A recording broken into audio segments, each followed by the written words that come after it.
Hey guys, welcome to this week's podcast episode for the Financial Freedom Podcast. And I'm your host, Dr. Christopher Liu. And as you know, emotional freedom is a huge component of freedom, your health, your mental, your spiritual. It affects everything up there with your physical health. And so with that, I'm happy to welcome holistic healer Heather. And she's an intuitive, she's an empath. And I'm also an empath and intuitive myself. And I'm always interested in getting new insights. And so, Heather, welcome. Yes, thank you so much for having me. Yeah, we had connected through Podmatch. And what's interesting is that you're an intuitive healer, but you've also turned that into a business. So, which is really interesting. Tell us more about your story and what you do. Yeah, so this has been a journey for sure.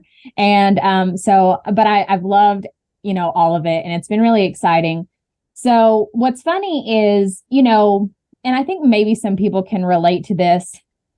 I didn't realize, the gifts, like my journey started to kind of like click and add up, and all the pieces started to like be revealed as to like who I am, what I'm capable of, and all of those things. So I know growing up, like I've always been like that person that is like, okay, if I want something, I'm going to get it, and I'm not going to stop until it's mine. I graduated high school early. I went straight into beauty school. I got my license. I opened up my own salon within like 2 years.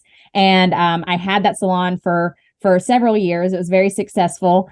Even though in the middle of owning that salon, I went through a lot of trauma. My father passed almost immediately. It was very unexpected.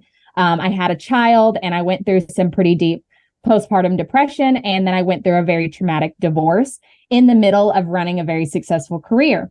Well, even though my career was very successful as a salon owner, all of that trauma kind of sparked something. I kind of was beginning to shut down personally. Even though I was really good at doing hair, I had a lot of clients, I had a lot of following, and everybody, enjoyed the work that I did. I wasn't enjoying my life. I wasn't enjoying the work that I was doing. I wasn't enjoying where I was. And so I was like, I've got to fix things. And I kind of shut everybody out. I mean, I kept going to work, but I shut all like my personal friends out. I was single. I decided to just kind of be there. It was just me and my daughter. And that's when I kind of landed into the realm of meditation and self-help and personal development.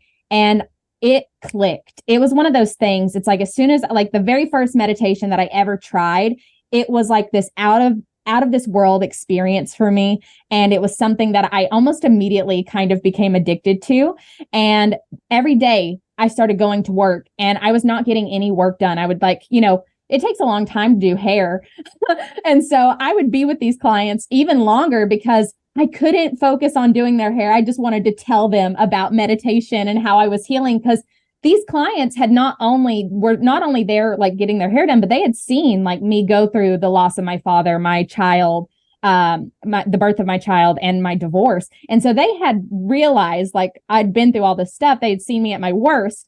And then they start hearing me talk about all these like really, not surface level things, like these really deep 5D experiences about the spiritual realm and all these just things that they were just not comprehending. They were like looking at me like deer in a headlight. And I just knew within a couple of months, I made a decision to close down my salon, even though I had no idea what I was going to do. And I set up some things, so like I paid off all my debt, and I set up some things to where I could, afford to just not work. It was really awesome. I was only 23, and I didn't even know that was like a possibility for me, but I just decided on it and I made it happen, and I took instant action. And then once I did, I created a lot of space. And when I came home and I just dove all into my healing and decided like, this is what I was going to do. I don't know how I'm going to do it, but this is what I'm going to do. And I just made that decision. That's when like I got the opportunity to go back to school to become a certified health and life coach, a Reiki master, a meditation instructor, and yoga instructor. And, it's just led to everything that I am doing now. And then of course I've done so many different things in business, like branding and funnels and marketing and just all the things so that I could build a profitable business with this passion that I have to talk about healing, to talk about manifesting, to talk about working with spirit and the divine. And so that's kind of me in a nutshell of how I got here. Yeah, really interesting. And so, one thing I get quite frequently is this idea between intuitive empathy and psychic abilities. And for the audience is mostly physicians, so this may be a little bit woo-woo, but meditation what's interesting is that so when you created, you did the same thing I did in 2008, which is basically jump out of a plane and Yeah. and so yeah. So was this like a insight? Was it a nudge, a feeling? Was it a vision? You basically manifested what you did. So tell us about that. So there was a few just different points where it all became clear. So I remember, the one thing that's specifically coming up to me, and I think this was even after I had closed, it was more so because the main thing was a realization. It was like this just realization of I've created this life based on what society had told me to do. I don't know who I am. I don't know what I want, but this isn't it. And it was like for the first time, I had lost everything. I'll be honest. That's the real truth of the matter. I lost everything, besides my salon. And at that point, all the material stuff just didn't matter to me anymore. When I lost my dad and my marriage crumbled, it was just one of those things. I had nothing really else to lose. And so I decided I'm done trying to people please. I'm done trying to make sure I look good in society. I'm done trying to communicate in a way that people are going to accept me or whatever. And I just started to learn to accept myself. And that was the real journey of me leaving the salon. Now, everything else was, I got sober. I started my healing work. I just did everything else that led me to where I am.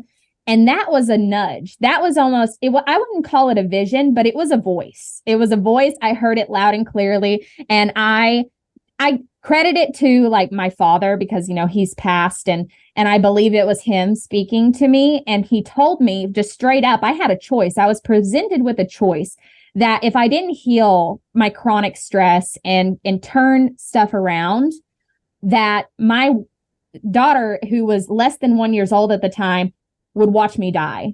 And so my choice was I can continue down the path that I am doing and repeat these really toxic patterns and keep allowing bad things to happen to me, or I can make changes and take control and start driving the car and start and literally what I mean by driving the car is wake up and just show up for myself and do what I need to do and stop letting the world dictate what I'm going to do and just be who I'm meant to be and show my daughter how to do the same. And it was just a very easy decision in that moment. It didn't take very much. So the starting of it was just realizing, nothing that I had was mine. And now that everything that really mattered was lost, it was time to find myself. And within that, came that voice of, you've got to wake up and you've got to do something different. Yeah. Interesting. And I think sometimes it's like a midlife crisis or, job or spouse, or sometimes it's COVID, just kind of wake people up and kind of get them out of their days. And what's interesting is there's a good book, Gabby Bernstein. I'm sure you've read it. The Universe Has Your Back. And it's kind of like what you did. You just basically decided you have your why. You don't have a plan, but the universe shows it to you as you go, you go along. Right. How do you create unwavering certainty? Like for a lot of people, it's like, they have a house, spouse, kids, they basically in this system and now they want to get out. And it's like, yeah, for me, there were three things. There were three things that went into it. The first thing Well, and I don't know if it happened all in this order. It probably didn't. Well, I'll tell you what order that I believe it happened in. The first thing was self-love and acceptance. So what I mean by that, because that can be a pretty broad term to throw out, of self-love and self-acceptance, right? What I mean by that is to identify your biggest fears, doubts, and insecurities, and face them head on, assess the risk, talk yourself through them, heal any wounds that you're carrying that created those things. Whatever you have to do to move forward. Because here's the thing, if you want something more, if you want something different and you're not getting it, I'll tell you right now, I mean, I'm not going to sit here and say I know everything or like for a fact, but I know from my experience and what I know to be true from the clients that I work with is there is always going to be some sort of underlying condition or fear or insecurity that is holding you back. And it might not be conscious. This is where it gets tricky. Those fears and insecurities on the surface, conscious level, you may feel like you're confident, you got your stuff together, like things look good.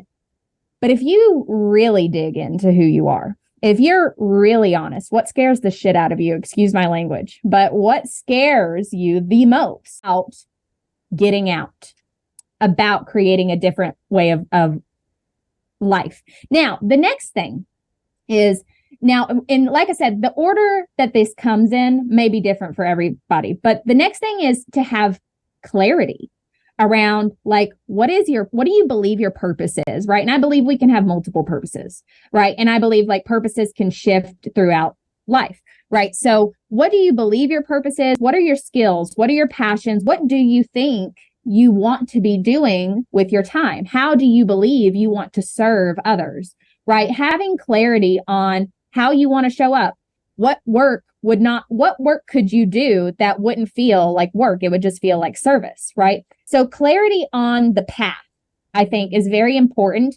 And, because another thing too, is you're not going to jump. And now and that's why I say it can differ for different people, is because I didn't really have a lot of clarity on my path. I just knew that I needed to do something different. And so the final thing, so we've got one, embracing the insecurities and fears and doing what you have to do to work through them. You've got to, I actually saw a picture and I love it. I absolutely love it. I live by it. It is said that a tree cannot grow to heaven until its roots grow down to hell. And I love that. It hits so hard for me because it's exactly what I had to do. I had to go to the pits of hell within myself, right? Like I had to go shine my light on all my inner demons. I had to go into the most uncomfortable parts of myself to get to where I am today. And now the first thing that happened for me, and this is the third thing that I want to mention, is having a connection to a higher power. And I know this might sound cliche, but I don't care if it's your higher self, the universe, God, source, creator. I don't care. As long as you know it's something greater than you. And because I'll tell you guys right now, like I was an atheist for the longest time. And until my dad died, I had no care to figure out what was beyond this 3D material realm of this physical earth. I had no desire. But when my dad died, it kind of set me up for where I am, because it actually started to make me explore spirits and the spiritual realm. And so I had been like this atheist, right? But then I had also had these like side beliefs of like, oh, well, I believe in spirits or I believe in whatever. And I knew my dad wasn't gone and I had to find him. And that took me down the road of learning about chakras and learning about meditation and learning about how to connect to the astral planes and things like this. So these were very up my alley. So to me, finding my higher self, finding my inner, my third eye, awakening my third eye, connecting to those chakras. And again, I know some of this might be a little woo-woo for your audience, but I still think we're meant. I'm here for a reason. I'm meant to be here in their ears for some reason. So connecting to those chakras, connecting to something beyond you it can carry you the distance. Right. So that actually, all three of those things I had to do to make the leap. But they all three evolved as I made the leap as well, if that makes sense. So I had those three things. I had to have at least a little bit of clarity. I had to have a connection to something greater than me. And I had to embrace my fears and insecurities and doubts to move forward every time. And that's the case every time I want to evolve, every time I want to make more money, every time I want new clients, every time I want anything, anytime I want to do anything. That is the case. I have to do those three things to move to the next level. It doesn't really matter what I do. Yeah. Interesting. Yeah. Very interesting conversation. How can people contact you, follow you, reach out to you? So the best way to contact me is going to be connecting with me on my Facebook page. So it's just facebook.com/holistic healer Heather. And then I also have a YouTube channel. The channel is called Holistic Healer Heather as well. And I'm sure I can share my links with you so that you can share them in the description box. But those are going to be the best ways to get into my bubble and get a hold of my free resources and my weekly video content where I go deep into all these topics, particularly those three topics that I just shared.